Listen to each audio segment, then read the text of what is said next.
Now we are coming to another class called linked list.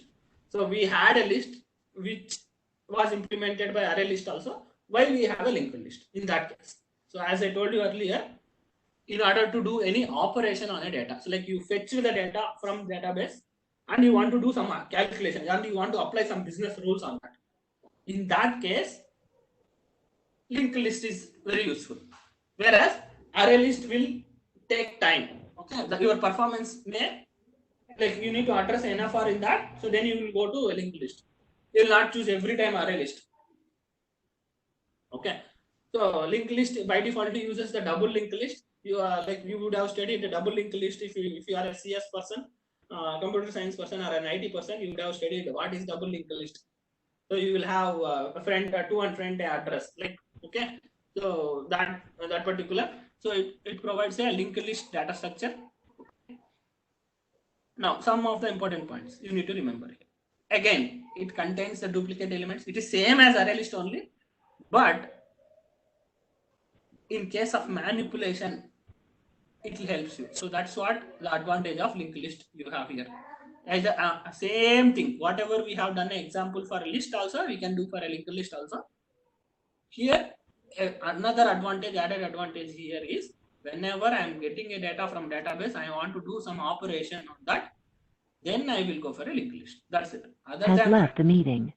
Other than that, there is no big difference between a array list and linked list.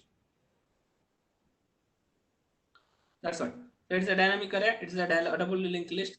So manipulation in array list is slow, whereas linked list is faster, because you know, like here you do an index based operation and you will remove. Okay, so I will show you that.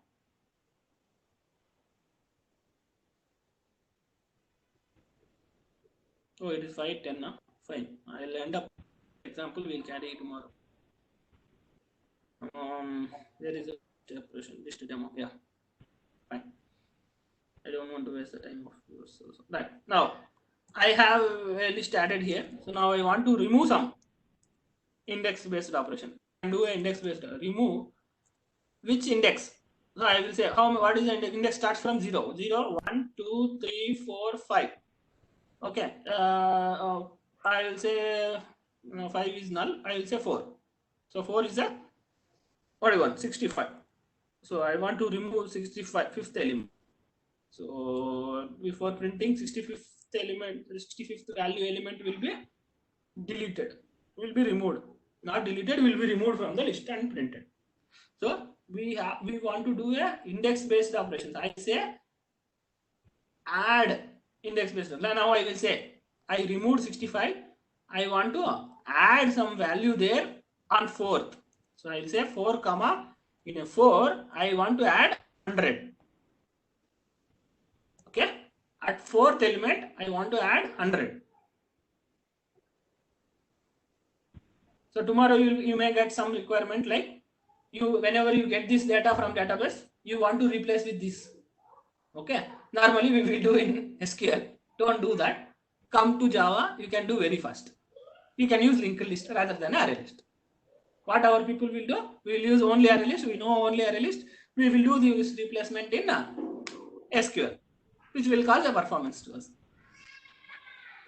Okay, so now if you see here at the 4th element, we have added a element of 100. Okay, this is very core Java basic. This is very core basic. We are not dealing with any Spring and Hibernate thing. We are just core only we are reading. Maybe for CS people it may be a boring one. Another people, please learn so that it will help you in further to understand any other frameworks, because any other framework will use list these collections only. Okay, these collections only they will use. Now again, maintains insertion order, like you come to a linked hash set. Okay, where we are going to linked list. Okay, fine, that is done. Same as, so linked hash set. What is the linked hash set? How it is different from a hash set? Again, you want to do like one more main important thing we need to understand here is it will maintain an insertion order, whereas set was not maintaining an insertion order. So you have a requirement tomorrow. You need to maintain a unique elements, distinct elements, and you want to maintain an insertion order. Then I will go for a linked hash set. So if you observe the diagram here, linked hash set is built on hash set, and again it is built from abstract set, which implements the set interface. Set implements the collection interface. So collection is the root of all collection framework. Right? So I want to end here. Tomorrow we will continue from here. So just examples.